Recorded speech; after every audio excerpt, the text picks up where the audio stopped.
Les Inuits, plus couramment appelés les Esquimaux, vivent à proximité du cercle polaire. Ceux de la baie d'Hudson, comme tous, ont abandonné leur vie de nomades.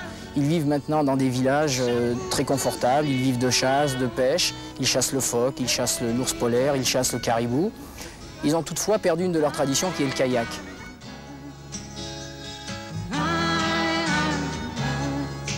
À l'occasion de l'expédition Nunavik en kayak dans la baie d'Hudson l'an dernier, que j'ai faite avec deux amis et pour laquelle on a été lauréat du Grand Prix de l'Aventure, j'ai constaté avec mes deux amis que les Inuits ne faisaient plus de kayak et on s'est livré spontanément, de façon très sympathique, à des séances d'initiation improvisées où les chefs de village, les enfants sont montés dans nos kayaks, d'où l'idée de cet échange cette année sur le thème du kayak, une idée qui a été reprise et soutenue par l'Office franco-québécois pour la jeunesse, l'Institut Avatak à Montréal.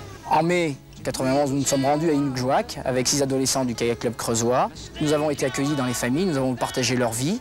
Et maintenant, les Inuits sont chez nous depuis hier. Ils découvrent le kayak et on va, pendant 15 jours, les initier sur une rivière toute proche. Our parents and our ancestors.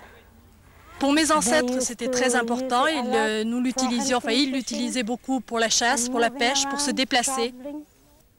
J'ai été très surpris par leur réaction. J'ai trouvé qu'ils réagissaient plus vite, qu'ils retrouvaient des automatismes peut-être ancestraux et qu'ils progressaient beaucoup plus vite que les petits Français qu'on initie habituellement. Je pense qu'ils sont motivés par l'activité kayak et ça s'est très bien passé. Je pense qu'on va avancer très vite dans l'initiation.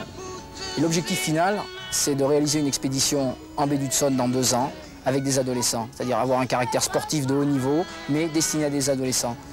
Et très certainement kayak de mer, au milieu des glaces, à la rencontre des baleines, des belugas, qui sont très abondants dans la région, de l'ours polaire et des caribous.